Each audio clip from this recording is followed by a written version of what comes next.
आज तक किसी को कहीं भी अगर विशेष कृपा प्राप्त हुई तो गुरुदेव के बल से। खोजी जी के गुरुदेव का जब अंतिम समय आया, भगवत चिंतन परायण रहते थे, उन्होंने एक घंटा बांध दिया और कहा जब मेरा मोक्ष हो जाएगा तो घंटा बज जाएगा, जब मेरा भगवत मिलन हो जाएगा तो घंटा बज जाएगा। शिष्यों से कहा घंटा स्वयं बजेगा जब मेरा शरीर छूटेगा और भगवत प्राप्ति होगी। परंतु आश्चर्य हुआ, गुरुजी का शरीर तो छूट गया पर घंटा नहीं बजा।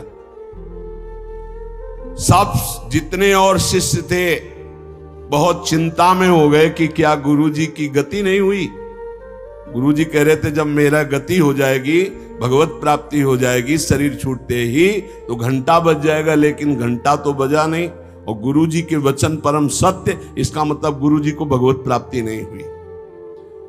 भ्रमण में गए थे, कुछ समय बाद खोजी जी आए तो बड़ी समाज में उदासीनता थी शिष्यों में सब, और खोजी जी से कहा गुरुजी की सदगति नहीं हुई। क्यों? गुरुजी तो स्वयं ब्रह्म स्वरूप है। बोले उन्होंने घंटा स्थापित किया था कि जब शरीर छूटेगा भगवत प्राप्ति होगी तो घंटा बज जाएगा, तो घंटा तो बजा नहीं, तो गुरुजी के वचन असत्य नहीं हो सकते, मतलब गुरुजी का मोक्ष नहीं हुआ। खोजी जी कहां गुरुजी का शरीर छूटा था? बोले आम के पेड़ के नीचे गए, जहां गुरुजी लेटे थे मुझे बताओ। बोले यहां लेटे थे। लेट गए और सामने देखा तो एक पका हुआ आम था ऊपर। उनका इस आम को तोड़ो। आम को तोड़ा और जे भी उस आम को चीरा तो एक कीड़ा निकला, और बस वो कीड़ा अंतर ध्यान हुआ, सोई घंटा बज गया। कीड़ा अदृश्य हो गया और घंटा स्वयं बज गया। बहुत विचित्र बात है। भला इतने सिद्ध महापुरुष, क्या इनकी गति में अंतर आम ने डाल दिया? बोले हां। दो इसके भाव प्रकट किए।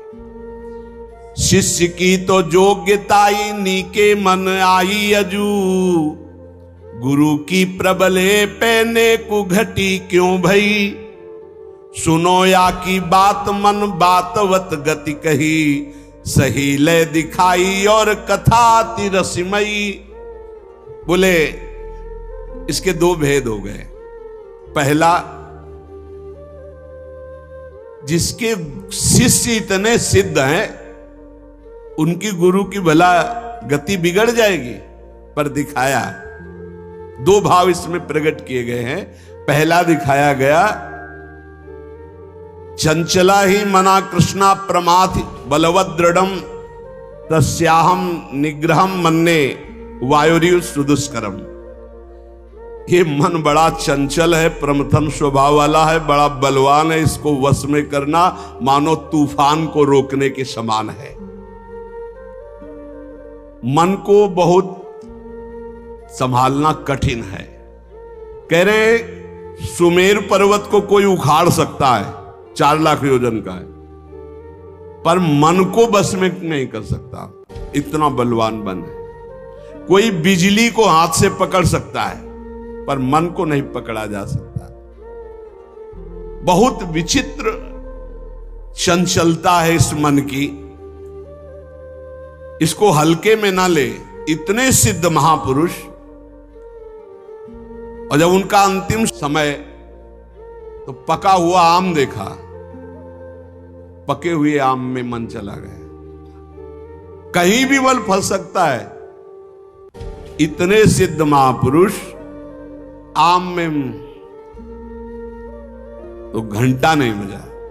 ये पहला जन साधारण के लिए। और असाधारण बात थी कि आम में तो मन गया, पर वैष्णव का मन स्वयं भोक्ता होता नहीं। वो तो कोई भी अच्छी चीज देखे तो भगवान में, तो तत्काल भगवान का ध्यान किया कि अब असमर्थ हूं, शरीर छूटने वाला है। ये आम बहुत बगीचे का हमारे सुंदर था, हम सोचते आपको भोग लगा देते।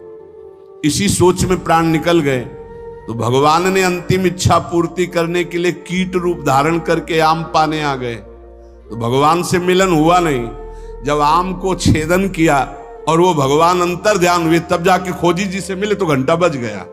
इसका आंतरिक रहस्य बताया। तो यहां ये बताया गया कि मन बड़ा चंचल है। भगवत प्राप्ति करने वाले उपासक को कहीं भी अपने मन की वृत्ति ना अटक जाए, इसमें अंतिम तक सावधान रखना है। अंतिम तक कभी भी फंस सकती है।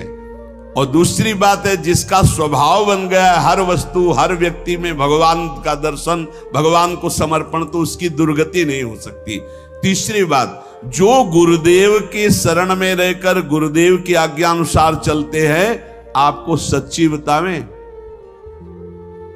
गुरु अपने से भी ऊपर महिमाशाली उसे बना देता है। इस प्रसंग से समझिए कि अगर खोजी जी को गुरुदेव ने आज्ञा दी तो सिद्धों के परम सिद्ध बना दिया अपने शिष्य को।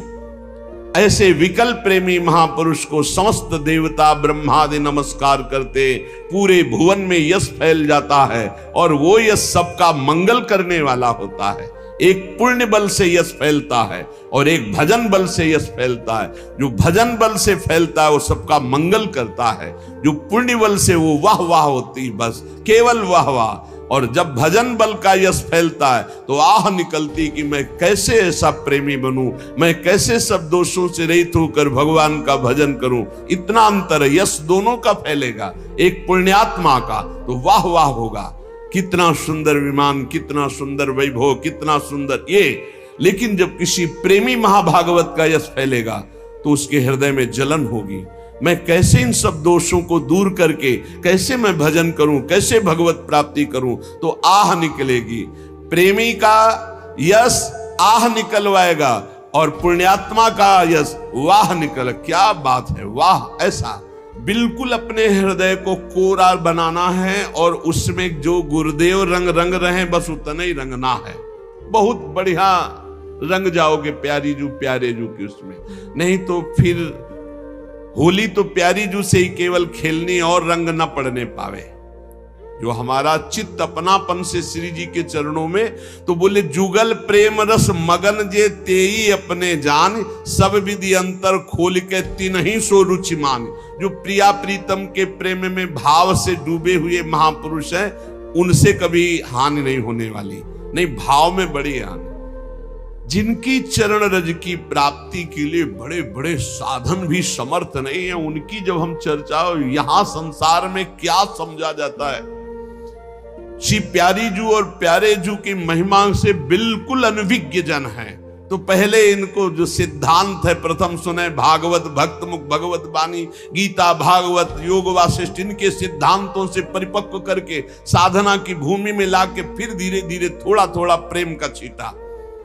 और एक आश्चर्यमयी बात देखना, हम सुनाएंगे तुम्हें गीता भागवत और सिद्धांत, और जब आप हमारी तरफ झुकोगे तो आपकी ठसक बोलेगी हमारे माई श्यामा झुको राज। बच्चा बच्चा बोलेगा। और हमें अपनी उपासना किसी को बैठ के समझानी नहीं है, तुम्हारे हृदय में ट्रांसफर हो जाएगी। वही हर एक कौन से साधक में या उपासना में मिलावट है, आप बताओ। किसी भी बच्चे की उपासना में मिलावट नहीं होगी। ये साधक और संतों की तो बात जाने दो। क्यों? जहां वो दृष्टि मिलाएगा, जहां अपनापन करेगा कि मेरे महाराज जी, वही मेरी महारानी, पलट कर वो उसके हृदय में आ जाएगा, पलट कर आ जाएगा। ये समझाने का विषय नहीं, ये अपने आप पलट के आ जाएगा। अनन्यता जो यहां है वही तुम्हारे हृदय में ठसक बैठ जाएगी, कुछ अच्छा ही नहीं लगेगा। देख लेना, हम चाहे जितना योग वासिष्ठ सुनावे तुम्हें, चाहे वेदांत सुनावे, परिणाम तुम्हारे अंदर यही आएगा।